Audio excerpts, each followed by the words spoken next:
Brothers and sisters of the black soil, sons and daughters of the burning savannas, the mountains, the deserts, and the seas, listen carefully. For tonight I do not speak of Sudan alone. I speak of Africa's reflection in the smoke that rises above Khartoum. When I see Sudan bleeding, I see Africa weeping in silence. The tears of one nation are the tears of all, because every bullet that pierces the sky above Darfur echoes in the hearts of Lagos, Addis, Bamako, and Johannesburg. This is not one country's war. This is the cry of a continent, tired of watching its children die under flags drawn by foreign hands. For too long, we have mistaken distance for safety. We have believed that the pain of another land is not our concern, but Africa's pain does not respect borders. Our bloodlines stretch beyond maps. Our destiny is braided like the Nile that flows from the heart of the continent to the sea. When one part of the river is poisoned, the whole river suffers. So I say this clearly, Sudan's tragedy is Africa's test. Will we remain spectators while our brothers burn? Will we once again wait for the same foreign hands that built our chains to offer us sympathy in exchange for control? Or will this be the moment when Africa finally looks into the mirror of its suffering and chooses to rise? Because make no mistake, the world is watching. They count our dead, but ignore our dignity.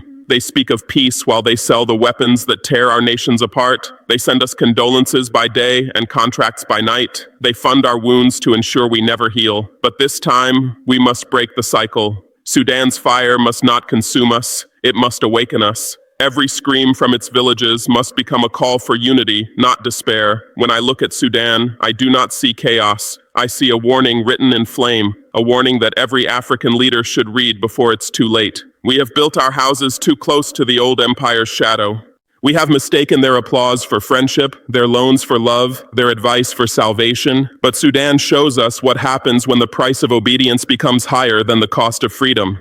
We have presidents who travel to foreign capitals to beg for peace while ignoring the cries of their own people. We have elites who trade sovereignty for comfort, forgetting that no throne built on dependency will ever stand firm. Leadership without courage is not leadership. It is surrender dressed in ceremony.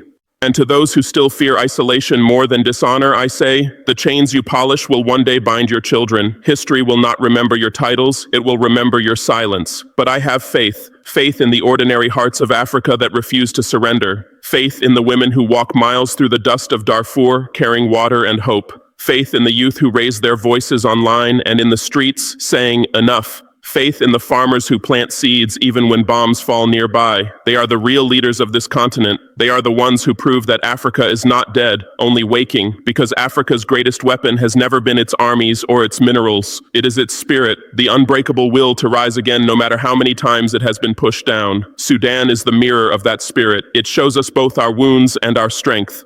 It reminds us that the colonizers' greatest victory was never the capture of our land. It was the capture of our imagination. They made us believe that our pain was inevitable, that our salvation must come from outside. But every empire that touched this soil eventually learned the same lesson. You can occupy land, but you cannot conquer a people who have remembered who they are. So I call upon the youth, the heartbeat of this continent. Do not wait for salvation from the West or the East. Salvation is not imported, it is grown. Use your minds, your art, your technology to rebuild what war and corruption have broken. Your smartphone is your spear, your creativity is your weapon, your unity is your shield. Let every African coder, filmmaker, musician, and farmer know this truth. The world fears not a rich Africa, but a united Africa. Because when Africa stands together, no empire can stand against it. To the diaspora, to the children of the continent scattered across oceans, your homeland calls you, not to return in body, but in purpose. The time has come to turn your platforms into pulpits of truth, your influence into instruments of justice. Speak where others are silenced. Expose the hypocrisy that hides behind humanitarian masks. When your governments ignore the blood of Sudan, let your voices make them tremble. You are Africa's ambassadors in the courts of power. Use that privilege not for comfort, but for change. The pain of Sudan must unite Harlem and Harare, Kingston and Kinshasa, Lagos and London. The Black world must rise as one family once more, not in anger, but in awakening.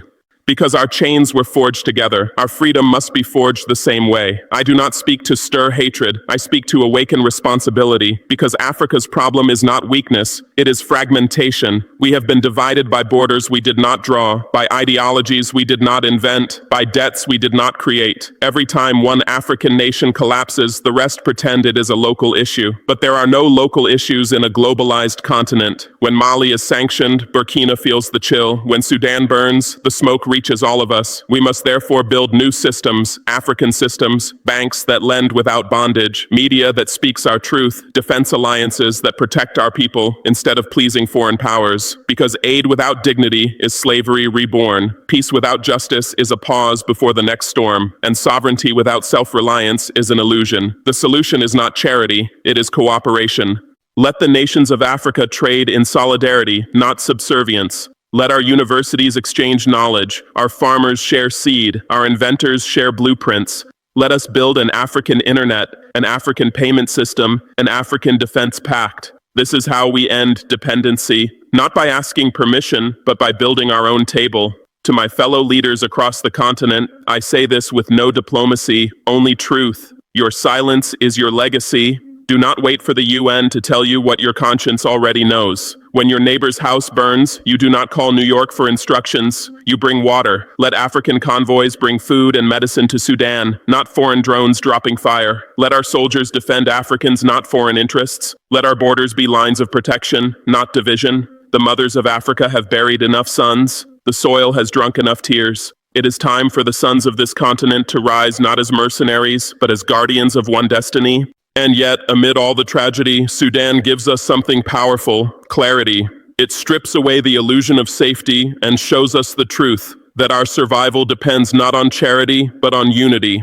That our rebirth will not come from the hands of others, but from the strength of our own. Sudan is not the end of Africa's story, it is the spark of its next chapter. I have seen that spark before, in the eyes of Burkina farmers, in the voices of Congolese youth, in the marches of Nigerian students. The same spirit that once rose in Accra, in Addis, in Algiers, still lives. It whispers across the continent, Africa.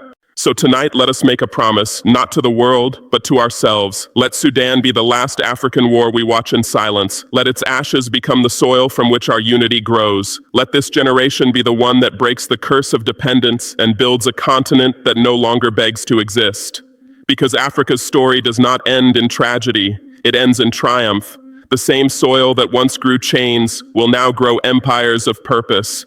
The same voices once silenced by fear will now roar with freedom, and the same sun that rises over Sudan will rise over a continent reborn. So rise, Africa, rise with faith, rise with courage, rise with the memory of every ancestor who dreamed of this day. Rise with the conviction that no power on earth can chain a people who have chosen to be free. And when the world asks, who gave Africa permission to rise? We will answer together, no one. We gave it to ourselves, because the lion is awake. And when Africa rises, the world will rise with it.